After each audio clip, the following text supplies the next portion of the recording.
Bonjour les gens! Dans cette nouvelle vidéo, on vous emmène passer notre contrôle technique sur notre camping-car. Et rien ne s'est passé comme prévu.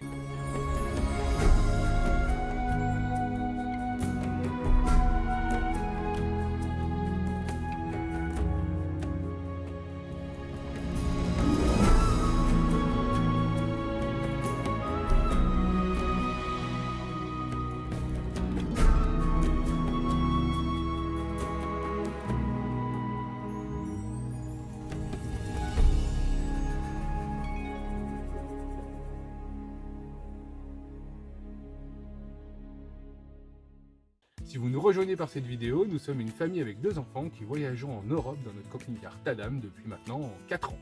Et donc c'est le deuxième contrôle technique qu'on doit faire pour Tadam sur la route. La date c'était mars, donc on va rembobiner un petit peu le temps parce que c'est un contrôle technique en plusieurs épisodes. Voilà, on vous disait rien ne s'est passé comme prévu. Donc en mars on était vers Narbonne, Narbonne-Perpignan. Exact. Et c'est parti pour la première étape de ce contrôle technique. Est-ce qu'il va passer? On croise les doigts. Bon, l'astuce en fait, c'est qu'on devait faire le contrôle technique au mois de mars et on était là. Il va falloir trouver un endroit. Et on était juste en face. Attends, regarde, hop, chez Évasion, je ne sais quoi. Parce Attends, je vais zoomer. Ah. Et hop là. Bref, chez un vendeur de camping-car, là on est vers Narbonne. Alors Narbonne accessoires, on y allait, on est à Narbonne, ils n'avaient pas. Et là on a trouvé les vérins, les petits feux qui étaient cassés, tout ça. Et on dit ouais, faut qu'on trouve un contrôle technique. Et il nous dit allez chez Laurent en face. Donc on est allé chez Laurent en face, voilà. Et on va voir ce qu'il nous dit. Le résultat est verdict dans une demi-heure.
C'est une tête qui veut dire que ça passe ou c'est une tête qui veut dire que ça passe pas? Ah.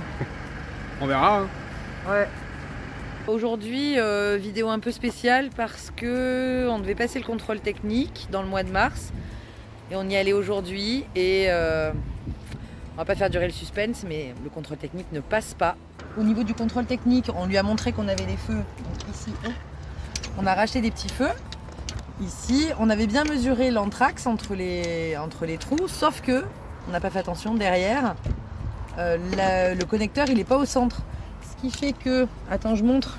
Le fait que là, on était bien en face. Je sais pas, voilà. Là, on était bien en face, sauf que ici, si je le mets dans le trou,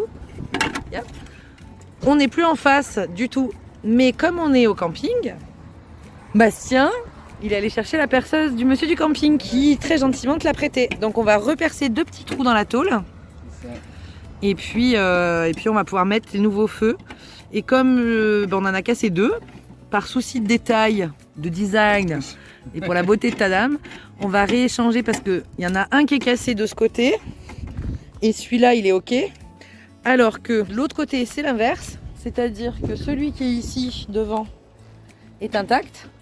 Alors que celui de derrière là est cassé. Donc on va mettre les 2 gros.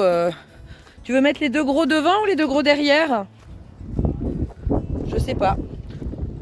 Moi je mettrais bien les 2 gros derrière, non?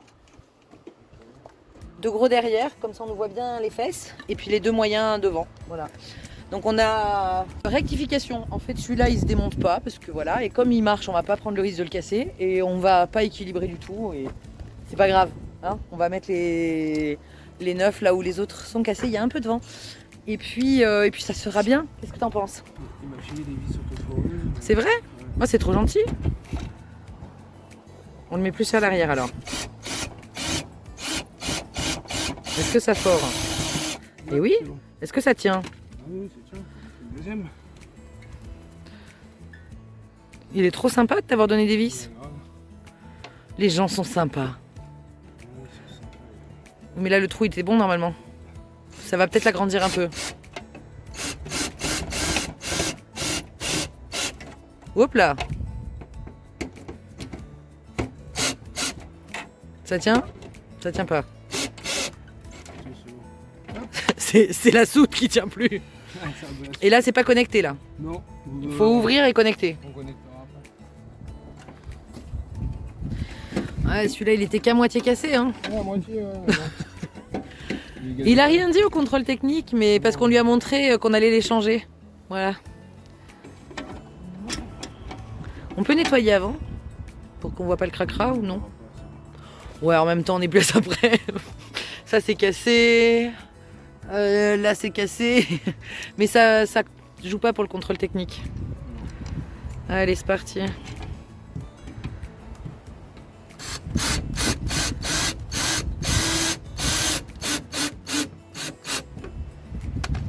C'est top les autoforeuses, je connaissais pas. Ah, c'est vrai? Ouais, non, c'est avec une petite tête qui. Bah oui, ça fait un petit forêt, quoi. C'est ça. Dans la carrosserie. Là. Ouais, bah c'est de la tôle, hein, ça va vite. Hein. Puis il y a déjà un trou.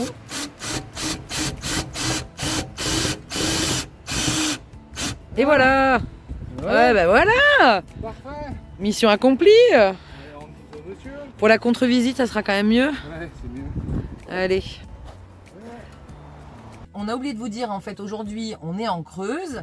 On est post-troisième confinement, on ne sait plus les compter. On a repris la route. Mais avant de reprendre la route, il faut qu'on vous explique. Ce premier contrôle technique, on l'a pas eu, c'est ce que je vous disais.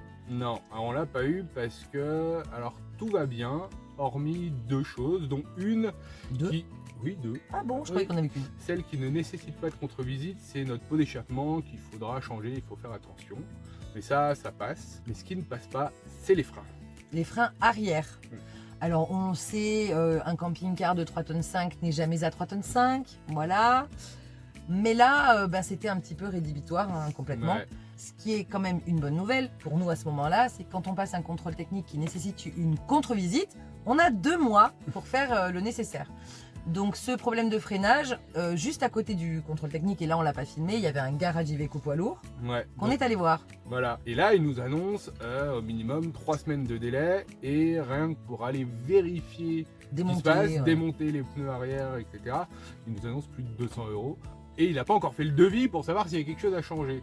Donc là, on a dit, on a 2 mois, on va continuer le voyage. Alors, il faut savoir que pour les freins, la moyenne, c'est 50% pour que ça passe. Et là, ils étaient à 47%. Donc le gars du contrôle technique a essayé en jouant. Non, rien à y faire. Sachant qu'on freine très très bien devant. Voilà, on freine très très bien devant, le frein à main aussi. Mais là, il n'a pas pu, donc on a eu nos 2 mois. Et donc on s'est dit, on va continuer quand même notre road trip. Et on verra d'ici 1 mois ou 2. Et d'ailleurs, on en profite pour vous amener à un endroit magnifique qui s'appelle l'île sur Tête, les orgues de l'île sur Tête. Petite visite et on vous retrouve juste après pour la suite du contrôle technique. Maybe I never knew what I really wanted. Le ruisseau du Filot d'Anguille prend sa source sur le plateau de Montalba et s'écoule sur 3 km jusqu'à la passerelle. Je crois que c'est ça, elle m'a fait peur avec son mot de passerelle, mais... Et donc, qu'est-ce que c'est l'érosion? Il n'y a plus d'eau. Non, C'est la sécheresse. non, l'érosion. Ah, il y a trop L'érosion, d'eau. c'est quand l'eau elle tape un rocher et donc ça fait un trou. Oui, c'est l'usure naturelle des roches et de la terre par le vent, l'eau, le gel, la chaleur et le froid. Ok? Et donc tu vas voir que là, c'est une preuve de l'érosion particulière. Donc on va voir tout ça.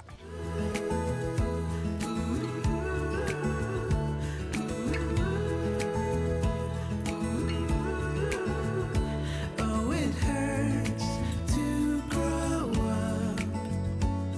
'Cause nothing makes sense. No, nothing makes sense anymore.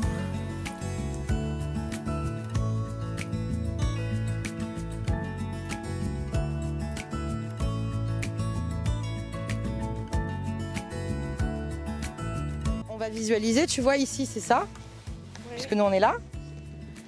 Et tu peux droner ici peut-être, puisqu'on n'a pas le droit de droner. Si c'est où on donne les billets. Non, c'est le chemin. On n'a pas le droit de sortir de ce chemin parce que, comme je vous l'ai expliqué, c'est très fragile. On n'a pas le droit d'aller là un tout petit peu, chouïa.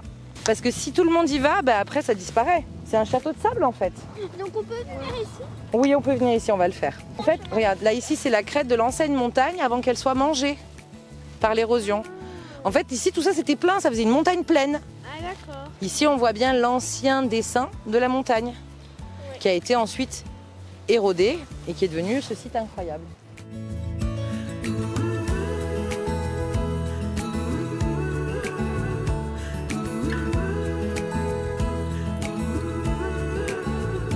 Oh, it hurts to grow up, 'cause nothing makes sense. No, nothing makes sense anymore. Teach me how to fall into the unknown. Whatever may come. Oh, nothing makes sense. Oh, nothing makes sense anymore.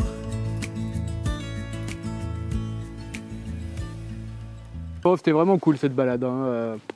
Moi je connaissais de nom, j'en avais déjà entendu parler, mais j'étais jamais venu visiter. Et pas déçu. C'est très dépaysant. Alors ça rappelle un peu ce qu'on peut voir dans les grottes, mais là on est à l'air libre. Cet effet de stalagmite. Non, stalactite. Mythe, ça monte. Ah oui, elle monte. Voilà, c'est des stalagmites, mais en fait c'est pas des stalagmites puisque c'est de l'érosion, vous l'aurez bien compris. Mais vraiment, c'est le site est pas très grand. Enfin, le site en lui-même est très grand, mais comme il est très protégé, il faut être dans la contemplation. Et il y a de quoi faire, parce qu'il y a un nombre de bancs suffisant pour pouvoir profiter des points de vue. Il y a plusieurs points de vue sur les orgues, et puis avec le canigou derrière. Et là, en plus, il y a les genêts qui sont en fleurs, donc ça donne une touche de jaune vraiment magnifique, comme vous voyez derrière nous. Et ce qui est très très très sympa aussi, c'est que le parking pour les camping-caristes est gratuit, on peut y rester la nuit, il est stabilisé, il y a toutes les poubelles sur le site, il n'y a pas d'eau, mais il y a une aire pas très très loin. Mais voilà, on peut arriver la veille, dormir ou dormir après la balade, ce qu'on va faire nous. On est arrivé hier soir très très à la bourre et on va y redormir ce soir tranquillement, comme ça on repart demain. Mais c'est vraiment un chouette site. Puis alors le canigou derrière, c'est les PO quoi. Ouais. Ceci étant, voilà, c'est un site naturel très intéressant qui a l'avantage d'être ouvert pendant les événements actuels. Donc je ne sais plus combien j'ai payé. Les enfants de moins de 10 ans ne payent pas. C'est ça, 3,50 € pour les enfants et 5 € pour les adultes. 4,50 je crois. Non, 5 € pour les enfants. C'est 13,50 € pour nous trois, nous quatre. Oui, parce que Liam ne paye pas. Voilà, et il y a une petite brochure que j'ai lue aux enfants qui est assez intéressante pour expliquer justement l'histoire de la région. Et tu fatigues du bras. Ouais. Donc je vais, voilà. Attends, vas-y. Je fatigue du bras. On n'a pas pris le trépied. Donc voilà, ça retrace un petit peu l'histoire et géologique et humaine de cette région. Donc c'est assez intéressant. Une balade très très agréable. Et demain, on va où ? Eh ben, on sait rien. On n'en sait rien. On va regarder la carte. On a eu une carte des PO. Et donc, on va la regarder pour choisir. On va tracer un début de road trip. Sur ce, on vous laisse et on vous retrouve demain. Ah, des bisous, des bisous, des bisous. Après cette visite de l'île sur Tête, on a continué un peu dans les Pyrénées. Ça sera l'occasion de faire une prochaine vidéo avec une randonnée. Bon, entre autres, il y a plein de choses. Ouais. Entre autres, et le troisième confinement est arrivé. Voilà, donc on est allé chez les copains en Auvergne, ça vous le savez, si vous avez suivi les épisodes précédents, sinon vous pouvez les regarder là. Mais bon, on n'a pas trop partagé ce qu'on a vécu en confinement, on préfère vous partager du voyage, comme à notre habitude. Mais arrivé à la fin du confinement, il fallait reprendre la route et il fallait quand même aller faire un contrôle technique. Ouais. Donc on est allé en Auvergne. Et là, cette fois-ci, qu'est-ce qu'on a fait ? On a anticipé parce qu'en fait, ce problème de freinage, il y avait une donnée qui pouvait être celle-là, c'était qu'on était un petit peu trop chargé. Non. Non, on ne dira pas de combien. Donc en fait, on a pris la décision, vu qu'on était chez le copain et qu'il y avait un hangar pour stocker nos affaires, de complètement vider le camping-car. Ouais, complètement. C'était l'occasion de nettoyer aussi. Voilà, ça a fait un bon coup de clean, de vider les placards, soulever les matelas, faire du tri dans les soutes. Et je suis allé repasser le contrôle technique. À vide. À vide cette fois-ci. Et ça passe. Oui, de 47, on est passé à 53% de freinage à l'arrière.